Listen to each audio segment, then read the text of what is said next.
Can't not have a show just because I'm traveling, Kobe, right? I agree, man. And you're sort of in my hometown. Well, I mean, almost in my hometown, across the river. I am in Newark, New Jersey, right? It's not Yeah, Newark, New York. Okay. I it's figured not. that. Which and it's great because a lot of people, fly into New York and they think they're flying into one of our three airports, Newark, LaGuardia, or JFK, and they wind up in Newark and they realize they're in a different state, and they've now got like a $65, cab ride just to the border. So Well, let me tell you, I'm in a state of exhaustion. I just got off a plane after flying back from Spain for about 9 hours. Much less exhausting getting back than it was getting there. I don't know if you read my LinkedIn post, but we had an emergency landing. We were 2 hours over the Atlantic and had to turn around and go back to Dulles because of a non-functioning engine. Tried doing that with two teenagers. Not easy, but we made it back, and then we eventually made it over to Spain and just had such a great time. What a beautiful country that is.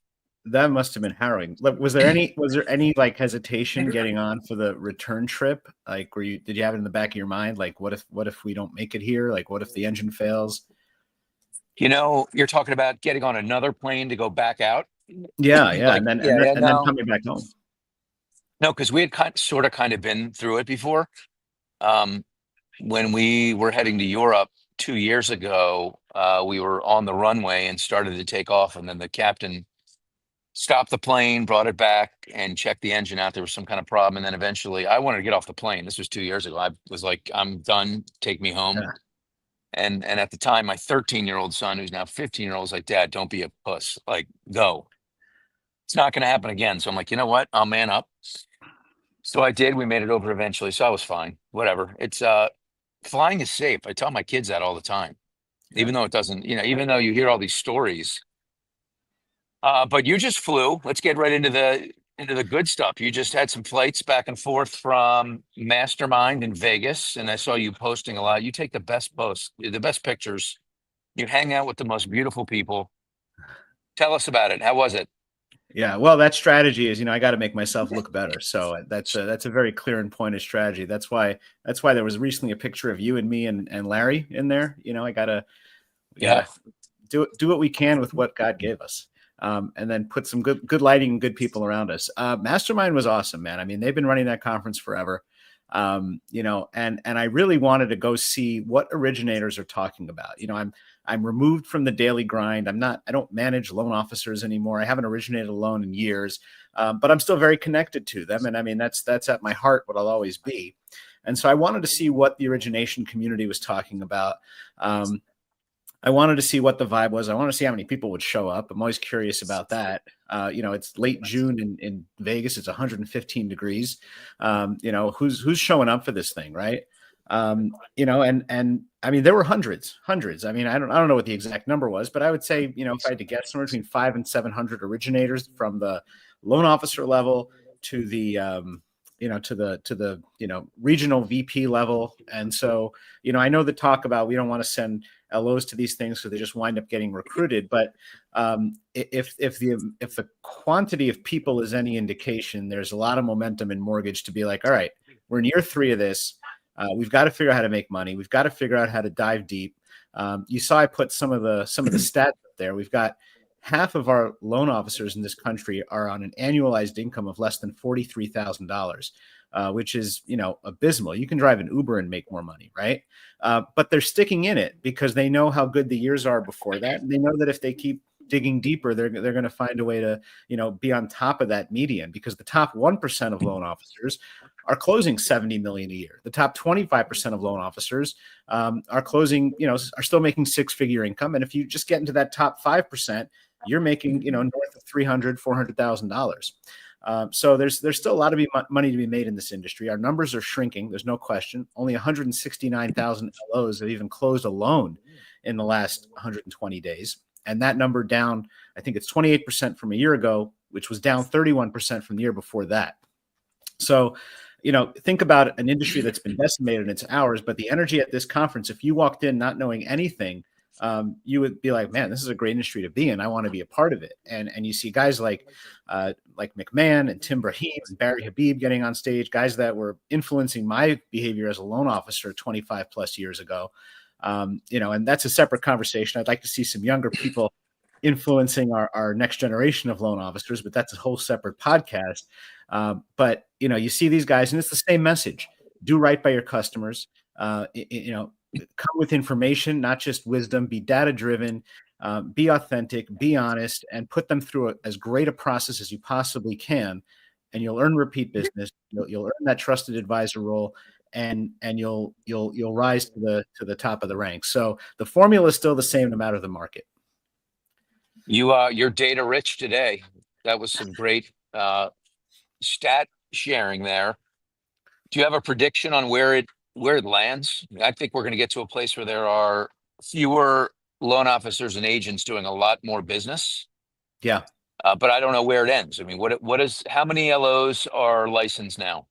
You know that number? I don't know that number off the top All of my right. head. But you have the number of the amount of LOs that have done a loan in the last year, you said? In the last 120 days, yeah. Okay. And how much was that? 169,000. That's a lot. I mean, there still is business out there. It's you said only 3 years. It feels like it's been 10. It does, right? Yeah, it really does. And that's because I think we're not used to this as a cycle, right? We're used to, and you've been around long enough, I've been around long enough, where you get a year, you get 2 years where rates are higher, then all of a sudden you go right into a refi boom, and that lasts for about a year to 18 months, and then you go right back into a little bit higher rate environment. These last 5 years have been a complete anomaly to anybody who's been in mortgage since the late 90s, like you and I have, right? We're not used to the first 2 years of this 5-year cycle where rates were on the floor and we're all sitting at homes. That was an anomaly. And so we've been, now we're on the other end of the pendulum for the last 3 years. And I think it's finally starting to sink in that, hey, it's not going away anytime soon. And if you want to pivot to all the economic news that's out there, there's very good reason why, right? We have the most economic uncertainty that I think I've ever felt in this country. And that goes back to 2008 and 2009 during the Great Recession, right? Because I think there was a clear path out of that was going to be painful. Here, all we see is just a muddying of the waters almost every other week. I mean, you say that, but the S&P is pushing record highs. So how bad is it really? I mean, that's what the other side would say is you talk about economic uncertainty. Somehow the market keeps on chugging along. Yeah. And when I say uncertainty, I don't think that's not necessarily a negative, right? Uncertainty means it's hard to predict, right? We've got the administration and the Fed, sniping at each other over, when to cut interest rates, how the tariffs are going to impact that. And so uncertainty just means that. It doesn't mean that, we don't have an economy that in some ways is very robust. We just have an economy that in many ways is hard to predict, which in and of itself can be a negative, but not always so. Yeah, well, you're leaning into a debate here. I see it. I like how you segued into that because I think it was 3 days ago, I made a post, Shadow Fed, bring it. Can it get any worse? And I had a conversation. I got a lot of support in that post. And just today, maybe 3-4 hours ago, you posted that a shadow Fed is not healthy, that it's not what we need. So why don't you tell everyone what a shadow Fed is, what the idea is, and then you and I can go back and forth on why we're on opposite ends of the table. Yeah, and coincidentally, you happened to ask me to do this show like 2 minutes before that post went live. So that was not choreographed in any way. I wrote that post last night. So a shadow Fed, what Trump is threatening to do, Powell's term expires at the end of May of 2026. And what Trump is threatening to do, he's called for Powell's resignation a million times already. He's called him a bonehead, a dummy, a stupid person.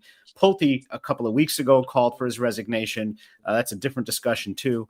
And so what he's threatening to do is to name his successor, whether that's Bessent or someone else, and then to have that successor be announced well before Powell's term ends and as early as in the next few months, and then basically create this kind of confusion where the next person is sitting there waiting in the wings, perhaps opining on things, while Powell is still the acting Fed chair.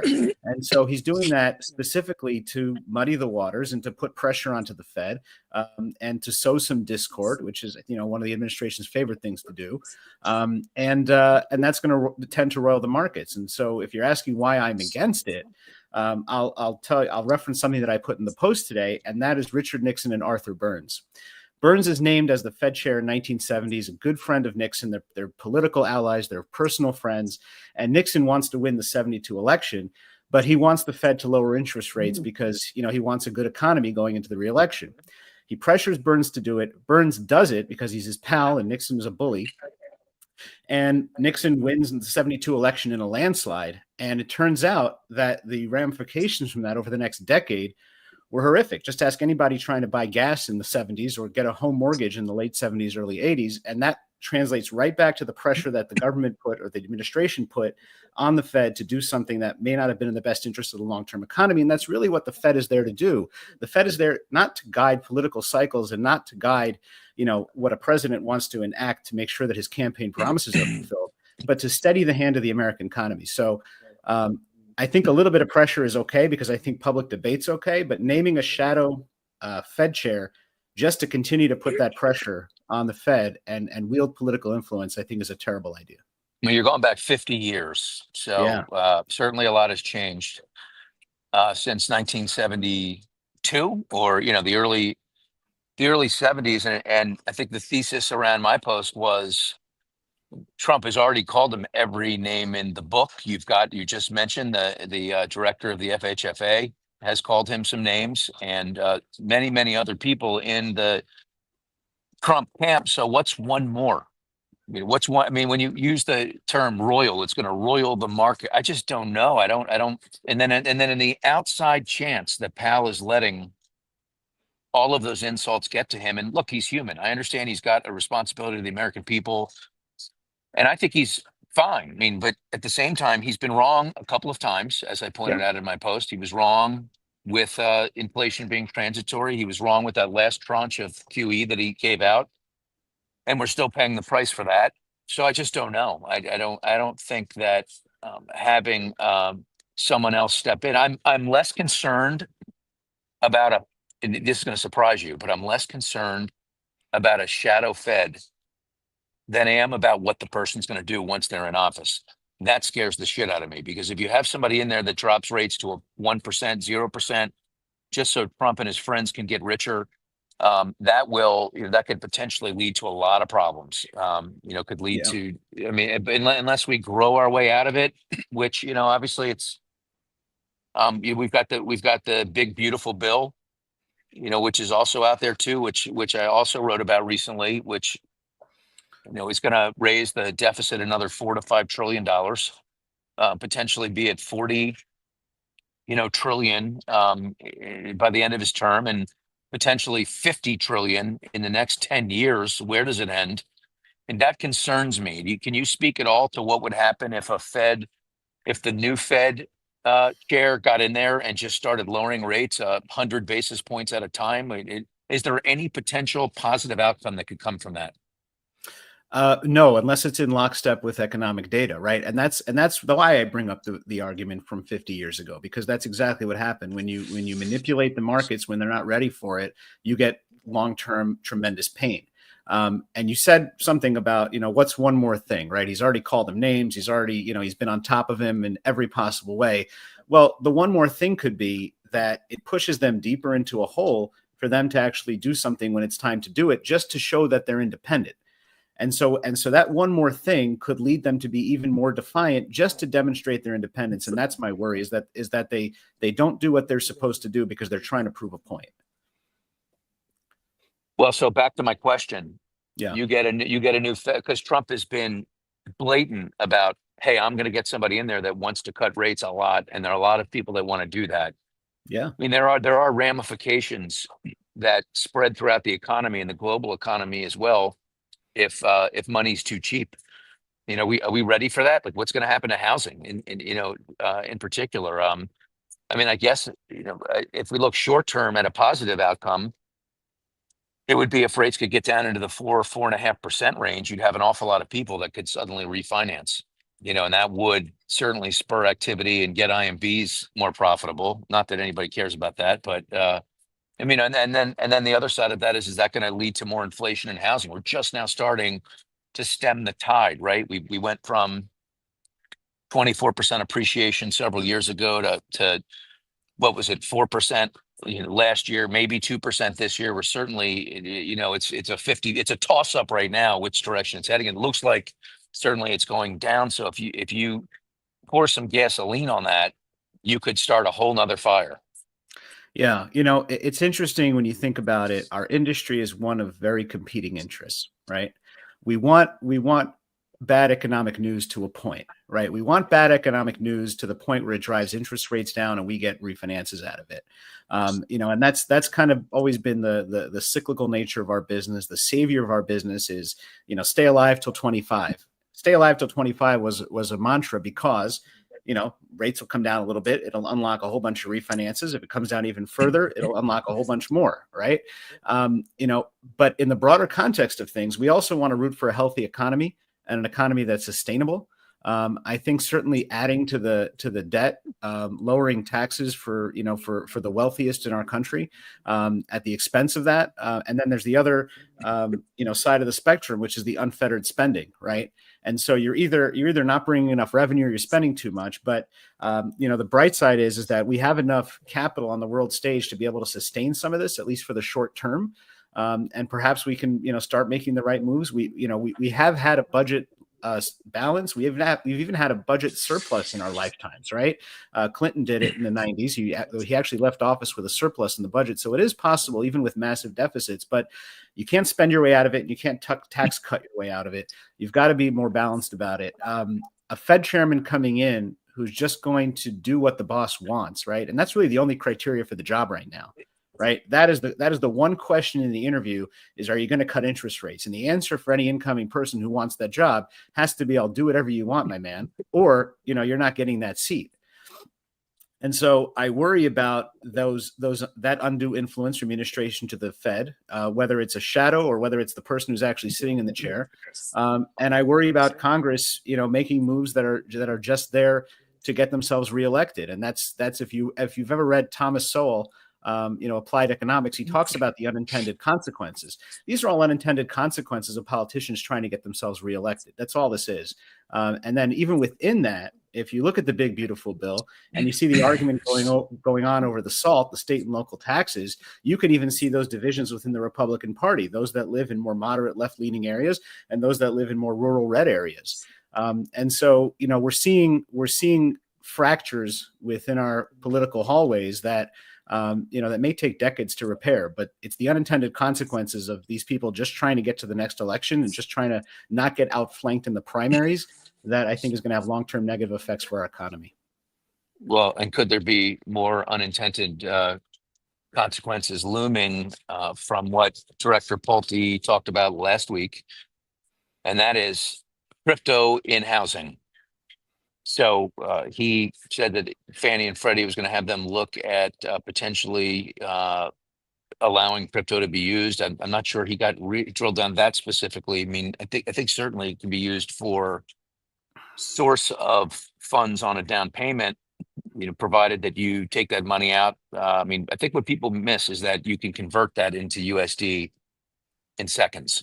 And so, if I have to put $80,000 down on a house, and I've got that money in there, I can convert that right away and turn it into USD and have seasoning. I think where it gets dangerous is if you give the green light to be able to use that right away, and then or an example I gave would be you qualify somebody based on all their crypto holdings in terms of their reserves for a jumbo loan, and then it goes south, and all of a sudden they can't afford the payment anymore. And their net worth gets obliterated, potentially overnight. What are your thoughts on it? It's, I personally think that using it to source a down payment, provided that it moves over into a seasoned account for a period of time. I mean, that should be happening today. I mean, anything beyond that, I think it's too early. I mean, crypto wasn't even mainstream until 2017. So, I mean, to me, it's way too early. What do you think? Yeah, I mean, to me, it sounds like a way to bolster the crypto economy, which is seems to be a mandate of the current administration. It does, the vague remarks around it and the lack of clarity around what the plan was speak to that it was just more of an ad for the crypto community than it was a real viable solution. Because you're right, you can convert crypto to cash right now and season it and use it. I mean, it is money, but if he's talking about using it as kind of a pledged asset, right? I mean, we're not even, most banks that have portfolio pledged asset programs are very strict on money that's in the stock market, let alone the crypto market. So I think it might be a bridge too far as what certainly if you're thinking about taking Fannie and Freddie private, how are they going to feel about such an unsustainable or uncontrollable asset? I shouldn't say unsustainable. It's been sustained, but it is uncontrollable and unpredictable to a degree. But that to me sounded like an advertisement for the crypto community, not a real solution. Pulte called for Jerome Powell to resign, and I posted about, hey, here are 5 other things Fannie could be doing to actually unlock the housing market for people. I'm not sure crypto is a needed solution right now. That to me just sounded like political pandering for his boss. Yeah, I mean, I don't know. Why not just focus on affordable housing, and what can the government do to get more people into homes to realize the American dream? I mean, that seems pretty simple to me. That's Yeah. not very complicated. Talking about crypto, it seems like you said, it just seems like they're just mongering and trying to get their word out there. And but it is confusing though, because Jamie Dimon, Warren Buffett, some very well respected people in the financial world here in the United States, are still calling it a hoax, and many more beyond that. I mean, if it's a hoax, there are a lot of people getting rich. Yeah, I think until they get into that business in some way, they might call it a hoax, right? It's because it's currency that doesn't affect their banking bottom line. It's not money that's being deposited into Jamie Dimon's Chase branches. So, I think that there's definitely some skepticism around it. I think some of that skepticism might even be directed at the administration itself, which seems to be somewhat in the crypto business. So, again, I think it's too early. I'm not diametrically opposed to alternative sources of currency. I think it's important from a stability standpoint. I don't see, if crypto is verifiable, right? And it seems to be, that most of the mainstream crypto that's out there, I don't see why that's any worse than investing in a precious metal. If there's a finite resource of it and it's not infinite, and you're not printing more of it, I think at some point, it may not be in our lifetimes, but at some point we are going to go to something that's technically based, as opposed to, we already went off of the gold standard, right? And we know that we can print money whenever we want. So we do need something better at some point. So why not? Why not that? What about triggers? It looks like we may finally get there. I'm not popping the champagne, because I feel like this is going to cost the bureaus a lot of money, man. And I just feel like maybe it's PTSD from all of this back and forth and the close calls, but I just have this fear that somehow, some way, they're going to get into the minds of some very important people, and there's going to be a monkey wrench thrown in this. Although everybody else is saying we're pretty much at the finish line. We have 2 different bills that need to be reconciled, and then it's going to hit the president's desk. Did you see anything that could get in the way here, or is this thing going to get done? Yeah, yeah. And I think it's okay to speak about this president from a personal or personality standpoint without getting political, because he is a human being and he does have thoughts, and some of those thoughts and the way he behaves are separate from his political values, whether you're, left leaning or right leaning. And so, but one thing I do know about this president is that, he generally listens to the last person who talked to him. And some of the things he does are based on his last feelings. I mean, if you want to, talk about some, just about every topic out there, he's had opinions on both sides of it. So is any bill safe until he signs it? I don't think so. Who knows who he'll talk to right before. I mean, 2 weeks ago, he was putting out statements that Israel was all alone in its attack in Iran. Then a week later, he saw it was going well and decided to jump into the party. So, he could very well change his mind here, and he could very well veto this thing. He's shown no fear about going against the people in his own party because he's got the political capital to do it. So, yeah, I could see this going the wrong way. But I think it's about as close to a victory as we've ever gotten on it. So, I think there's reason to be cautiously optimistic that it'll get to the finish line. Yeah, I love how CHLA and the BAC, NAMBA, and the Mortgage Bankers Association, they're all working in lockstep on this. Pretty Yeah. powerful, it's a pretty amazing moment to see them all supporting and applauding one another. It's definitely an all of us kind of thing. Yeah, I think when we do come together as an industry, whether broker, retail channel, I think when we do use the customer as a North Star, we do tend to move mountains. And I'll tell you, you had posted something, I can't remember if it was today or yesterday, about a report in National Mortgage News about the fracturing of our different channels. I'll tell you, man, there were brokers and there were bankers at this MasterMind summit. I saw one guy wearing a Brokers Are Better T-shirt. And he looked at a place. I was like, why is that guy? It just looked passe, right? And I feel like, to your point that you made in your post, that I feel like we're past that. I feel like we are starting to realize there's more strength in being unified than there is in being fractured. Of course, that's not 100%, as you indicated in your post, and we know where, but it's never going to be 100%. And I think if you can get most of the people having that kind of dialogue amongst themselves, I mean, look, the BAC wants to work with the MBA and vice versa. I'll be talking to Tony Thompson at NAMBA later on today about what his vision is for the industry. And I just feel like more than ever, we are thinking about what it means to work together. We've seen what it means to be apart. And so I think we're in a position now, we're working together, we're actually getting things accomplished. And I hope that drives a ton of momentum going forward. You're on a conference tear. I think any conference I've been to this year, you've been there. You've been to several that I haven't been to. You just came back from MasterMind in Vegas, that, as we talked about. How many more do you have on the docket here in the next 5 months? I'm off for the summer, thankfully, but I'll be going to digital mortgage. The tech side of our industry is very, very near and dear to my heart. I'm looking forward to meeting with Julian Hebron before that and kind of talking about what his vision is for mortgage tech. Obviously, I'll be at the MBA. You can't miss that one. I think those are the only two that I'm solidly committed to at this point. But if you're talking about conferences, I've been so energized by what I've seen at the conferences so far this year. For an industry that's as theoretically beleaguered as we are from a production standpoint and a revenue standpoint, the people that show up at these conferences, are showing up with a positive energy and with a determination to make connections and to drive things forward. So I have a lot of hope for what's to come for us. And the things we can't control, which are the economic, issues of the day. We can certainly opine on them and try to plan for them, but all we can do is continue to try to innovate, and we need to hire younger people into the industry. I'm not going to. Well, man, that's a whole nother topic. Yeah, we need to talk about that the next time. Not going to waste an opportunity to bring it up any chance I get if I've got a platform.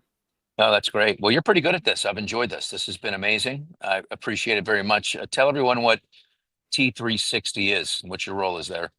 Yeah, so I lead the mortgage banking and ancillary services vertical for T3. We're a strategic advisory firm for the real estate brokerage industry, for the mortgage industry. We're very focused on bringing together mortgage and real estate as what we call the housing services ecosystem. And so we're working to drive a lot of unity, especially for real estate brokerages that need mortgage and title as a revenue line, which they all do now with their suppressed margins. So we're more than ever focus on that. And the industry seems to be very much responding to that, right? I mean, all we've seen this past year is mortgage and real estate try to figure out how to work together. Amazing. Well, I appreciate your time. We got to do this again soon. I'm going to get on a plane here shortly. I'm at Newark, and I'm going to head to DC and hopefully get back home. And my sons are looking forward to seeing our cat, Lulu. So all they've been talking about is this cat. It's amazing. Donna Chuchevsky is amazing. Speaking of amazing, she threw this together at the last minute. I wasn't sure we were going to do a show today, but as luck would have it, my flight was on time from Spain, and I'm now in Newark, awaiting the next flight back to DC. And this has been a lot of fun, Coby. I really appreciate it, and we're going to do this again soon, very soon. Yeah, man. Good to see you, brother. Good. I'm glad you took the vacation with your family and got that time, and I'm glad you're back safe and sound. Yeah, me too. Thanks so much. Donna, thanks behind the scenes doing your thing. Coby, thank you. Everyone else, enjoy your week. Have a great Monday. We'll talk soon. Thanks. All right.